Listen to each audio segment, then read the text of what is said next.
Operation सिंदूर को आज पूरा 1 महीना हो चुका है।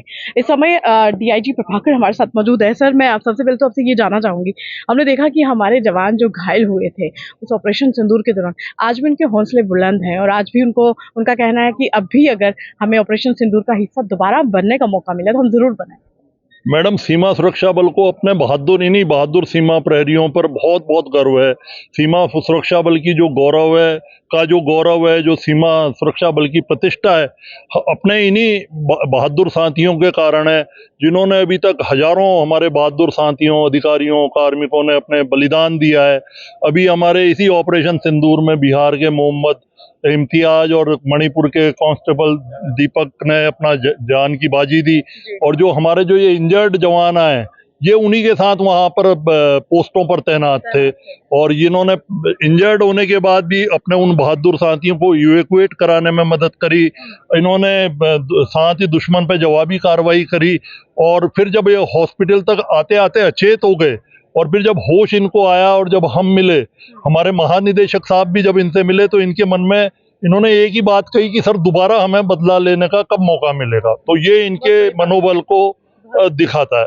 बहुत बड़ी बात है सर। और अभी आज क्या इनको घर भेजा जा रहा है, ये मैं आपसे जानना चाहूँगी। हाँ, जो ये बिल्कुल ठीक हो जाएंगे। इनकी लगातार इनके परिवार वालों से बात करी जा रही है। बेस्ट इनको जो भी ट्रीटमेंट है वो दिया जा रहा है। सभी अधिकारी, सभी लोग इनसे, जितने भी वरिष्ठ अधिकारी हैं, वो लगातार मिलने मतलब जिन्होंने अपने जान दे दी, जिन्होंने अपने शरीर के अंग दे दिए, उनके लिए तो जो भी सीमा सुरक्षा बल करेगी वो कम है, और हमारा गौरव है ये सब हमारे। मेरा एक छोटा सा सवाल रहेगा जरूर कि अभी हम पाकिस्तान पर तो कभी भरोसा नहीं कर सकते, आने वाले समय में भी अंतर्राष्ट्रीय सीमा पर वो कभी भी अपनी कायर हरकत कर सकता है। बीएसएफ कितनी तत्पर तैयार है उसके लिए? नहीं, सीमा सुरक्षा बल हमेशा ही तैयार है, क्योंकि पाकिस्तान तो कुत्ते की पूंछ की तरह है, जो कभी सीधा नहीं हो सकता। आप देखिए, कोई ड्रोन आने कहीं बंद नहीं हुआ है। पंजाब में अभी भी ड्रग्स आ रहे हैं, हथियार आ रहे हैं, आतंकवादियों की घुसपैठ की खबर, मतलब कोशिश वो पूरी करते हैं। और इतने साल हो गए, 47 के बाद मेरे ख्याल से 75 तकरीबन साल हो गए, वो अपनी गतिविधियों से कभी बाज नहीं आया, क्योंकि उसने एक कसम खा रखी है कि चाहे हमारा खुद का सर्वनाश हो जाए, पर हम भारत के साथ 1000 साल की दुश्मनी। उनके नेता यही बोलते हैं, उनके जनरल यही बोलते हैं, और अब तो उनके जो जनरल हैं, उन्होंने एक नई, मतलब जो 2 नेशन थ्योरी को दोबारा रिवाइव टाइप कर दिया है। तो उनका जो माइंड सेट है वो आपको देखना जरूरी है कि किस तरह के उनके दिमाग में, मतलब जहर, घृणा, ईर्ष्या भरी हुई है। जब अमरनाथ यात्रा 3 जुलाई से शुरू होने वाली है, तो उस तरीके से भी कितनी तैयारियां जो हैं बीएसएफ की तरफ से, क्योंकि आईजी जो आनंद है, उन्होंने कहा था कि हमें थोड़ा इनपुट है कि वहां से अभी भी घुसपैठ की कोशिश होगी, लेकिन हमारे जवान तैयार हैं, हम किसी भी तरह की कोताही नहीं बरतेंगे। हाँ, नहीं, सीमा सुरक्षा बल पूरी तरह से तैयार है। घुसपैठ को रोकने के लिए लगातार सीमाओं पर सभी अधिकारी लगातार भ्रमण कर रहे हैं, रिव्यू करा जा रहा है, क्या क्या नए गजेट्स लगाए जाएं, उन सब पे विचार चल रहा है, और पूरी ताकत से लगातार हम स्थिति के हिसाब से अपनी रणनीति को बदलते रहते हैं। और चूंकि ये इतनी पवित्र अमरनाथ यात्रा होने जा रही है, तो हम हर तरह से इसका मुकाबला करने को, मतलब ताकि ये शांतिपूर्ण और बिल्कुल सफल यात्रा रहे, देशवासियों को किसी भी प्रकार का नुकसान नहीं हो, पूरा अपने फोर्सेस पर, सीमा सुरक्षा बल पर भरोसा रहे, तो सब वो कार्रवाई कर रहे हैं जो करनी चाहिए। बहुत बहुत शुक्रिया सर। तो ये थे डीआईजी प्रभाकर हमारे साथ मौजूद थे। उन्होंने कहा कि किसी भी तरह की स्थिति से निपटने के लिए बीएसएफ तत्पर तैयार है, पाकिस्तान पर भरोसा नहीं किया जा सकता, इसलिए घुसपैठ की कोशिश को भी रोकने के लिए भी हमारी सीमा सुरक्षा बल के जवान तैयार है। 6-7 की मध्य रात्रि, ऑपरेशन सिंदूर की रात, आज उसको 1 महीना पूरा हो चुका है, और किन किन बीएसएफ के जवानों ने ऑपरेशन सिंदूर में अपना शौर्य दिखाया था, जख्म भी सहे थे, अंग भी खोए हैं, लेकिन हौसले अभी भी बरकरार है। इस समय मेरी मौजूदगी ये बीएसएफ कैंप के अंदर है। ये तस्वीरों में आप जो बीएसएफ के ये 4 जवान देख रहे हैं, उस समय ऑपरेशन सिंदूर के दौरान जब पाकिस्तान अपनी नापाक हरकत कर रहा था, शेलिंग हो रही थी, ये जख्म सह रहे थे, अपने साथियों को इन्होंने गंवाया है, जिन कुछ साथियों की जान जो है उस समय चली गई और वो उनको शहादत मिली ऑपरेशन सिंदूर के दौरान। ये जवान, जिनका आज भी कहना है, क्योंकि ठीक हुए हैं, 1 महीना पूरा हुआ है, आज जब यहाँ पर पहुंचे हैं और हमारे साथ बात करते करते, अब चूंकि कई मीडिया वालों से उन्होंने बात की, भावुक हुए, लेकिन हौसले इनके बुलंद देखे गए। सबसे पहले सर व्यास साहब, मैं आपसे जरूर बात करना चाहूंगी, क्योंकि उस समय वो जो वक्त था क्योंकि आप जब बीएसएफ में शामिल हुए होंगे, जब आपने वर्दी पहनी होगी, तो बहुत सी कस्में खाता है इंसान कि अपने देश के लिए लड़ना है, देश के लिए मरना है। आपने बेशक जख्मी उस समय हुए, लेकिन वो कैसा समय था? आपके साथ जो बाकी जवान थे, कुछ जवान शहीद हुए, वो मंजर कैसा था ऑपरेशन सिंदूर का? और आज आप कितना गर्व महसूस कर रहे हैं खुद पर कि आप ऑपरेशन सिंदूर का हिस्सा बने? जी। ये हमारे लिए एक बहुत गर्व की बात है कि हम बीएसएफ संतूर का एक बहुत हिस्सा बने हैं।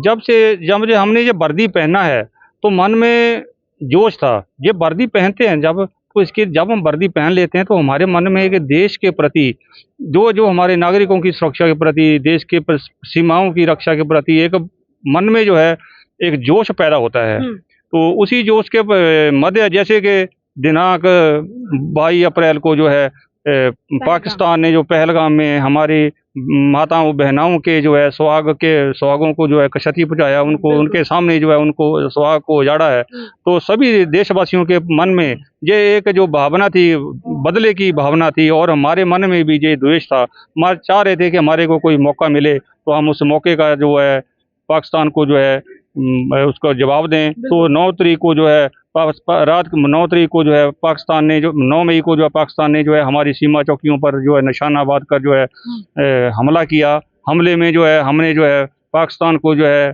काफ़ी क्षति पहुंचाया। उसकी एक सीमा चौकी को जो है बर्बाद किया और कई बंकरों को भी हमने जो है तबाह कर दिया। और हम बेखूबी के साथ जो है लड़ रहे थे कि सुबह 5 बजे की रात को गोलाबारी होती रही। हम उनका जो है मुंह तोड़ जवाब देते रहे।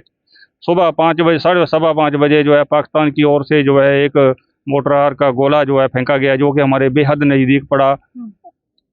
बताया जाता है कि उस गोले से जो है मेरी टांग जो है क्षतिग्रस्त हो गई, लेकिन मुझे तो पता नहीं चला। मैं लड़ता रहा। लड़ते लड़ते मैं बेहोश हो गया और मेरे साथियों ने मुझे उठाकर जो है हॉस्पिटल में पहुंचाया।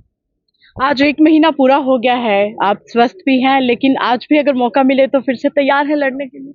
अभी मैं स्वस्थ हो गया हूँ।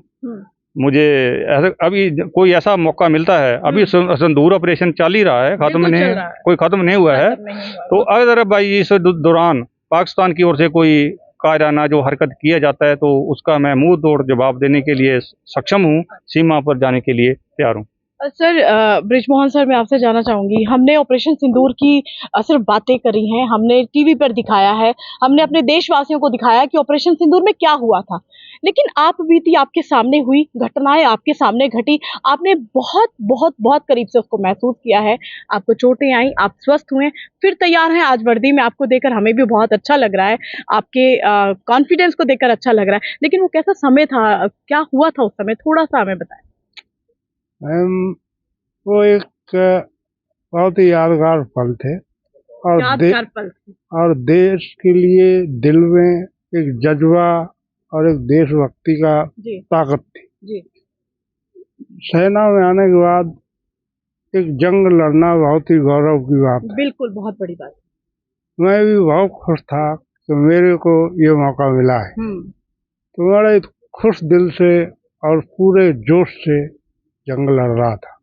जब उन्होंने फायर किया, उस फायर का हमने इतना जबरदस्त जवाब दिया कि मेरे सामने आने वाली बीओपी 2 से 3 घंटे के अंदर हमने बर्बाद कर दी। बिल्कुल, नष्ट नाबूद कर दिया। उसके बाद उनके जो पीछे के ठिकाने थे उनको ताबीज करके उनको बर्बाद किया। रात के 1:30-2 बजे तक हमने एकदम उनका साइलेंस कर दिया। उसके बाद सुबह 3:30-4 बजे करीब उन्होंने ड्रोन और आरटी हमला कर दिया। तो ड्रोन और आरटी हमला कर दिया तो हमारे पास जो मीडिया वेपन थे हमने फायर शुरू कर दिया। हमने आरटी को जवाब दो। ड्रोन के लिए हम लोग मोर्चों से बाहर निकल के जो हमारे पास लाइट मशीन गने थी उनसे हमने ड्रोन पर हमले किए, जिससे कई ड्रोन हमने मार गिराए। उसी बीच एक ड्रोन तो गिरा पर उसके साथ बम भी गिरा। अच्छा, हम लोग खुले में खड़े थे तो गिरेगा बम फटना तो उससे हम लोग जख्मी हो गए और हमारे 2 साथी शहीद हो गए। तो जोश तो था मैम, पर उसके साथ गुस्सा मिल गया। तो जैसे आग के साथ आग मिलने से अंगारा बन जाती है, ऐसे ही जोश के साथ गुस्सा आने से तो अंगारा हो गया। तो हमने फिर जबर जोश से पाकिस्तान पर फायर किया घायल होने के बावजूद भी इतना हैवी फायर किया कि उनकी पुश्तें याद करेंगी उस एरिया में जिस एरिया में हम लोगों ने फायर किया। और आज घायल होने के बाद मैं स्वस्थ हूँ, दोबारा सीमा पे जाने के लिए तैयार हूँ। अगर मौका मिला तो दोबारा ऑपरेशन सिंदूर लड़ेंगे और अब की बार इससे भी खतरनाक जवाब देंगे, जिससे पाकिस्तान की पुश्तें याद करेंगी कि हिंदुस्तान ने ऑपरेशन सिंदूर के तहत सीमा सुरक्षा बल ने जो जवाब दिया उनको उनकी नस्लें याद करती नस्लें रहेंगी। याद करेंगी। देखिए, ऑपरेशन सिंदूर में जख्मी हुए, हौसले अभी भी बुलंद हैं और ऑपरेशन सिंदूर में जख्मी होने के बाद आप देखिए, इनका ये भी कहना है कि जब वर्दी पहनी थी और इस ऑपरेशन सिंदूर की लड़ाई में जब वो शामिल हुए तो खुद में वो बहुत खुशनसीब अपने आप को ये महसूस करते हैं कि इतने बड़े ऑपरेशन का वो हिस्सा बने हैं।